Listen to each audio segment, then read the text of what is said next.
پھر ایک نام رکھا جاتا ہے۔ بچہ پہلے پیدا ہوتا ہے، بعد میں نام رکھا جاتا ہے، پھر نام رکھنے کے بعد وہ بچہ نام سے مشہور ہوتا ہے۔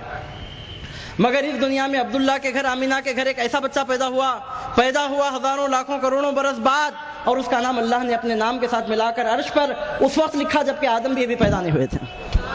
اللہ سبحانہ و تعالیٰ نے اس وقت سے میرے سرکار کا نام لکھ کر رکھا تھا۔ اگر آپ مصنف ابن ابی شیبہ، مصنف ابن عبد الرزاق کی حدیثیں نہیں ماننا چاہتے، اس کو ضعیف کہتے ہیں، تو تھوڑی دیر کے لیے ان حدیثوں کو اٹھا کر باہر رکھیے۔ میں ایک روایت آپ کے سامنے پیش کر رہا ہوں قرآن مجید سے۔ تمہاری حدیث ہماری حدیث، تمہاری کتاب ہماری کتاب، تمہاری بات ہماری بات نہیں، اللہ کا کلام، اللہ کی کتاب، اللہ کا ارشاد۔ اٹھائیے 28واں پارہ سورۃ الصف، پہلا رکوع، ٹیکسٹ آف قرآن، متن قرآنی میں آپ کے سامنے ذکر کر رہا ہوں۔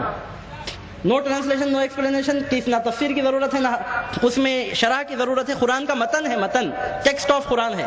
اللہ سبحانہ و تعالیٰ ارشاد فرماتا ہے وَإِذْ قَالَ عِيسَى ابْنُ مَرْيَمَ يَا بَنِي إِسْرَائِيلَ إِنِّي رَسُولُ اللَّهِ إِلَيْكُمْ مُصَدِّقًا لِمَا بَيْنَ يَدَيَّ مِنَ التَّوْرَاةِ وَمُبَشِّرًا بِرَسُولٍ يَأْتِي مِن بَعْدِي اسْمُهُ أَحْمَدُ۔ یاد کرو جب عیسیٰ بن مریم نے بنی اسرائیل سے کہا، اے اسرائیل کی اولاد، میں اللہ کا پیغمبر ہوں جو تمہاری جانب بھیجا گیا ہوں، اور میں اس کتاب کی تصدیق کرتا ہوں جو پہلے سے تمہارے پاس موجود ہے، توریت شریف، اور میں اپنے بعد ایک پیغمبر کے دنیا میں تشریف لانے کی تمہیں خوشخبری دیتا ہوں جن کا نام نامی اسم گرامی احمد ہوگا۔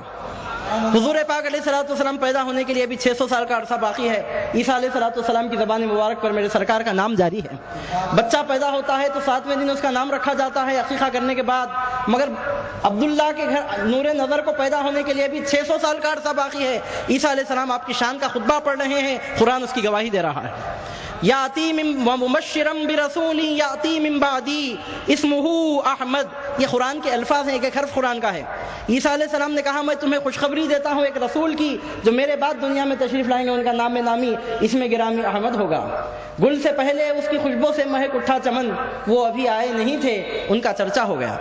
عزیزان گرامی، ہمارے حضور پاک علیہ الصلوۃ والسلام کی وہ شان ہے، دنیا میں کوئی آتا ہے تو اس کے بعد لوگوں کی ضرورتیں پوری کرتا ہے۔ ایک بہت بڑے ایجوکیشنسٹ دنیا میں پیدا ہوئے، ایجوکیشن کی فیلڈ میں انہوں نے بڑی خدمات انجام دی، لوگ ان کی تعریف کرتے ہیں، ان کی خدمت میں عقیدتوں کے خراج پیش کرتے ہیں۔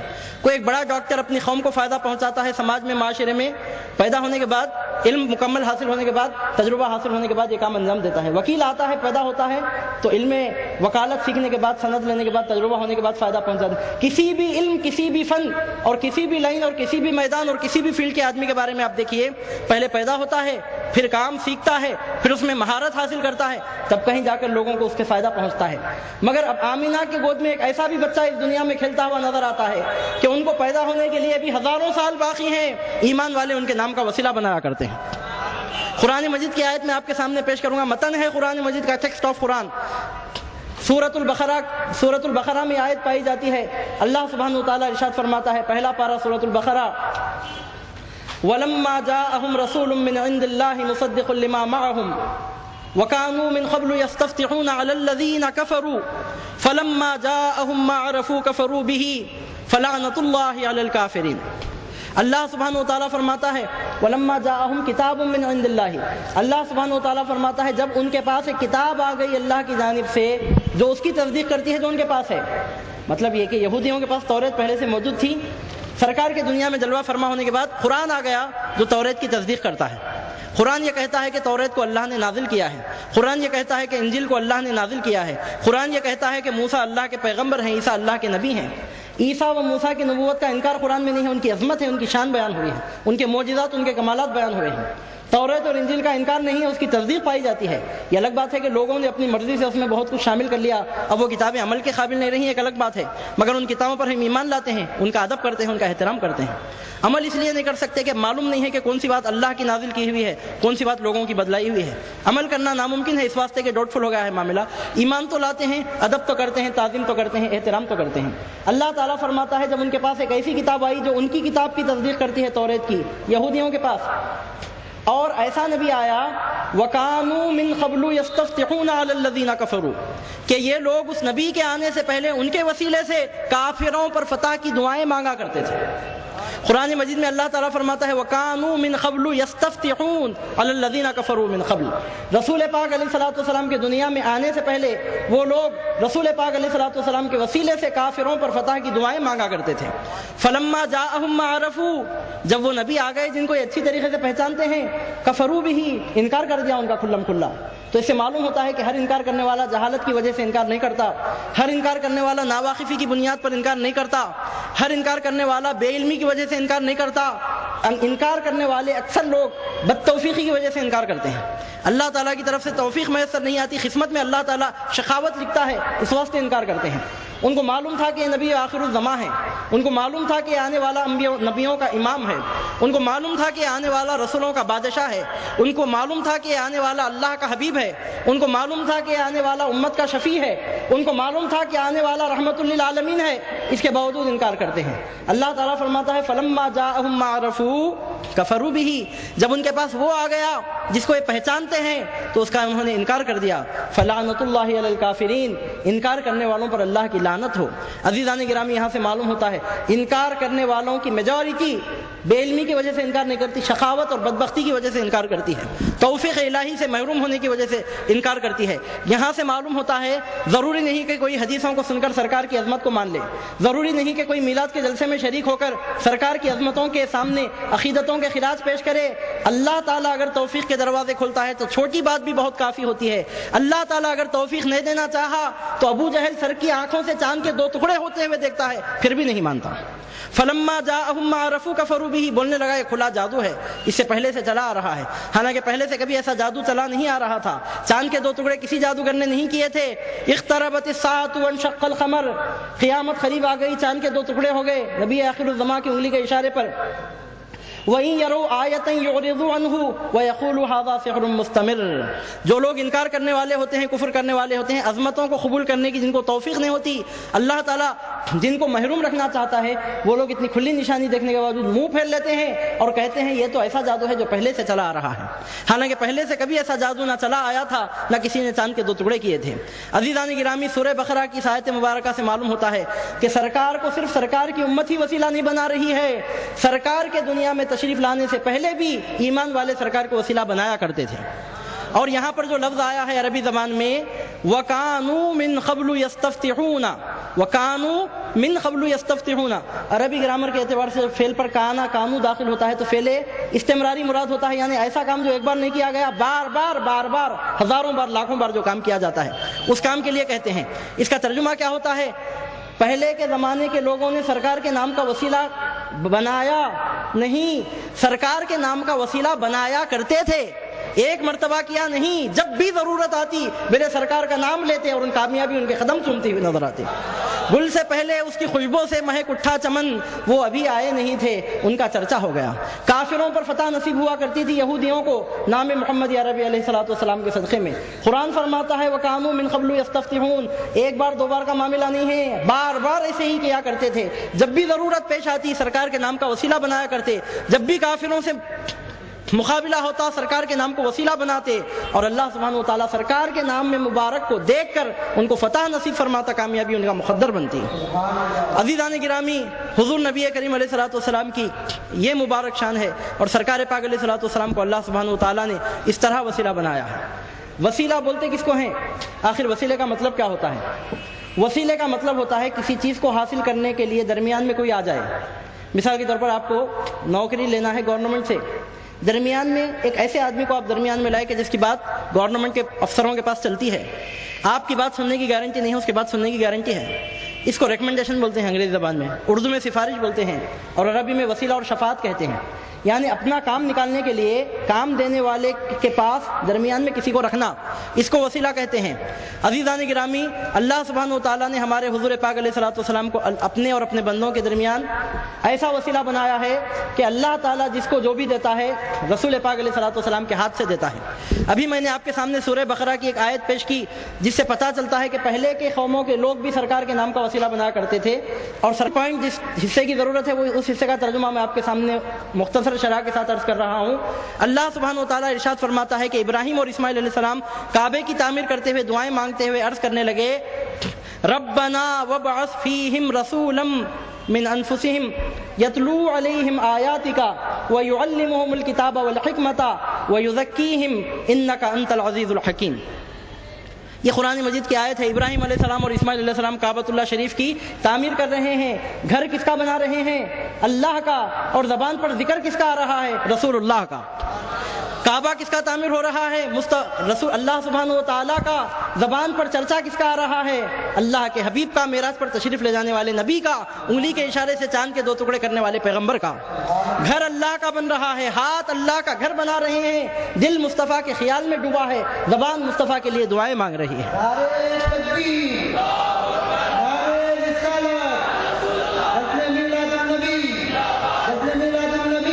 آج آپ اور ہم اپنی نماز کو قبول کرانے کے لیے سرکار کی خدمت میں سلام کا نذرانہ پیش کرتے ہیں. سرکار کی خدمت میں سلام پیش کرتے ہیں. اجی ہماری حیثیت کیا ہے؟ حقیقت کیا ہے؟ ہم تو سرکار کے امتی ہیں. ہمارے ہاتھوں میں تو سرکار کی خیرات ہے. دین، ایمان، اسلام، احکام، قرآن سب کچھ ہم کو سرکار کی بھیک میں، سرکار کے در کی خیرات میں عطا ہوا ہے. ہماری تو حیثیت ہی کیا ہے؟ اللہ کے وہ خلیل، اللہ کے وہ نبی جن کو اللہ نے اپنا خلیل بنایا. واتخذ اللہ ابراہیم خلیلا. اللہ کے وہ خلیل کے جنہوں نے نمرود کی آگ کو گلزار کی طرح اس میں سے کھیلتے ہوئے باہر نکل کر آ گئے. حضرت ابراہیم علیہ السلام کی زبان پر سرکار کا تذکرہ جاری ہے. ہاتھ اللہ کی عبادت میں، اللہ کا گھر بنانے میں مشغول ہیں اور زبان پر مصطفیٰ کا چرچا جاری و ساری ہے. وہ جہنم میں گیا جو ان سے مستغنی ہوا ہے. خلیل اللہ کو حاجت رسول اللہ کی. اپنی عبادت قبول کرانے کے لیے اللہ کے خلیل کو نام مصطفیٰ کی ضرورت ہے. امتیوں کو کس قدر ضرورت ہوگی. ابراہیم علیہ السلام دعا مانگ رہے ہیں. اور کتنے ہزار سال پہلے کی بات ہے یہ. ابھی سرکار پاک علیہ السلام کو اس دنیا میں تشریف لانے کے لیے قریب 5000 سال کا عرصہ باقی ہے. کتنے سال کا؟ ابھی میں نے آپ کے سامنے سورۃ الصف کی آیت پیش کی. احمد کا نام لے کر عیسیٰ علیہ السلام نے بشارت دی. وہ تو بہت قریب کی بات ہے. وہ 600 سال پہلے عیسیٰ علیہ السلام نے کہا تھا. ابھی حضور پاک علیہ السلام کو پیدا ہونے کے لیے، دنیا میں ظاہر ہونے کے لیے، بظاہر دنیا میں ظاہر ہونے کے لیے 5000 سال کا عرصہ باقی ہے. ابراہیم علیہ السلام کی زبان پر میرے سرکار کا ذکر جاری ہو رہا ہے. سرکار پاک علیہ السلام کے لیے دعائیں مانگی جا رہی ہیں. ہم ابراہیم علیہ السلام سے عرض کرتے ہیں، اے ابراہیم علیہ السلام، آپ خود اللہ سبحانہ و تعالیٰ کے ایسے بڑے نبی ہیں، ایسی شان کے پیغمبر ہیں. اللہ نے آپ کے لیے آگ کو گلزار بنا دیا. اللہ تعالیٰ نے آپ کے صاحبزادے کو بچانے کے لیے جنت سے بکرے کو بھیج کر فدیہ دیا. اللہ سبحانہ و تعالیٰ نے آپ کی اداؤں کو جاری کرنے کے لیے قیامت تک کے لیے ایمان والوں پر حج فرض قرار دیا. جس پتھر پر کھڑے ہو کر آپ نے کعبے کی تعمیر کی تھی، تمام دنیا کے مسلمان اس پتھر کے پاس جا کر سجدے کرتے ہیں تاکہ ان کے سجدے قبول ہو جائیں. آپ کی ایسی عظیم شخصیت ہے، آپ کی ایسی بڑی شان ہے، آپ کا ایسا بڑا مقام ہے. اس موقع پر اگر آپ چاہتے تو اپنے لیے دعا مانگ سکتے تھے. رسول ہاشمی کے لیے آپ دعا کیوں مانگ رہے ہیں؟ تو ابراہیم علیہ السلام گویا عالم اشارہ میں جواب دے رہے ہیں کہ میں اپنے لیے مانگوں تو مجھے جتنا مل سکتا ہے، رسول کے لیے مانگوں تو اللہ تعالیٰ مجھے اس سے زیادہ عطا فرمائے گا. خود اپنے لیے میں مانگوں تو جتنا ملے گا، مصطفیٰ کے لیے مانگنے سے اس سے بڑھ کر ملے گا. ایک صحابی نے رسول پاک علیہ السلام کی بارگاہ میں عرض کیا، سرکار میں اپنے اوراد اور وظائف اور ذکر کا پاؤ حصہ صرف آپ پر درود بھیجتا ہوں، بقیہ 3 پاؤ حصے میں دوسرے اذکار کرتا ہوں. سرکار میرا یہ عمل صحیح ہے کہ صحیح نہیں ہے؟ سرکار نے فرمایا ٹھیک ہے، مگر درود کے لیے وقت زیادہ کر لو تو اور بہتر ہے. صحابی نے عرض کیا، سرکار اب سے میں ایسا کروں گا کہ آدھا وقت صرف آپ پر درود پڑھتا رہوں گا، بقیہ آدھے وقت میں سب دوسرے اذکار کروں گا. تو سرکار نے ارشاد فرمایا ٹھیک ہے، مگر درود کے لیے وقت زیادہ کر لو تو تمہارے لیے بہتر ہے.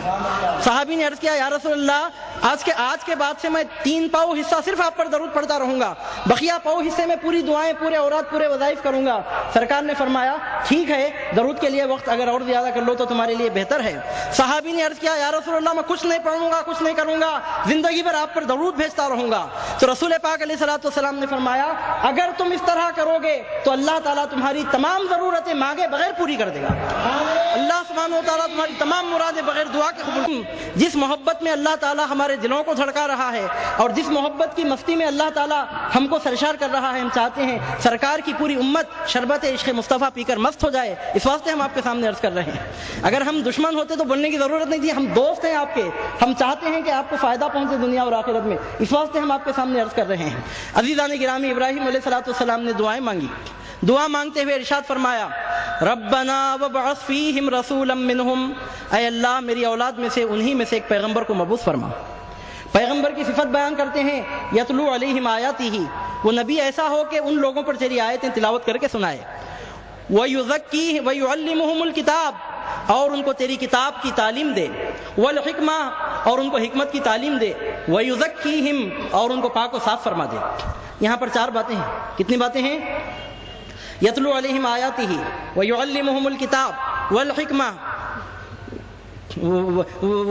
ویزکیہم، 4 باتیں ارشاد ہو رہی ہیں۔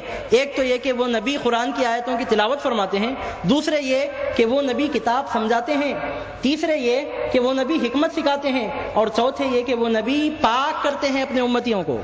ذرا مجھے ایک بات کا جواب دیجئے، پاک کرنا اللہ کا کام ہے رسول اللہ کا کام ہے؟ کھلی بات، پکی بات بولیے، پاک کرنا کس کا کام؟ گناہوں سے پاک کرنا، جہالت سے پاک کرنا، گمراہیوں سے پاک کرنا اللہ کا کام ہے رسول اللہ کا کام ہے؟ اللہ کا کام ہے، مگر اللہ سبحانہ و تعالیٰ فرماتا ہے وَيُزَكِّيهِمْ، پاک میں ہی کروں گا مگر وسیلہ میرے نبی کو بناؤں گا۔ پاک کرنے والا تو بے شک میں ہی ہوں، پاکیاں تو میرے پاس سے پھیلتی ہیں، تقسیم ہوتی ہیں، مگر میں پاک کروں گا تو درمیان میں میرے رسول کو پاک رہوں گا۔ سامنے سے دستے محمد الرسول اللہ نظر آئے گا، پیچھے سے ید اللہ کام کرے گا۔ سامنے سے حبیب اللہ نظر آئیں گے، پیچھے سے اللہ کی قدرت کام کرے گی۔ سامنے سے مصطفیٰ کا کرم نظر آئے گا، پیچھے سے پروردگار کی عطا کام کرے گی۔ وَيُزَكِّيهِمْ، وہ نبی اپنی امتوں کو پاک فرمائے گا۔ نہیں بولنا، ایسا شرک ہوتا، دیکھیں شرک ہے یہ تو، نبی پاک کرتے گا، پاک کرنا اللہ کا کام ہے، شرک شرک شرک شرک ایسا۔ قرآن اٹھا کر پڑھو آپ، اللہ تعالیٰ قرآن مجید میں کیا فرماتا ہے؟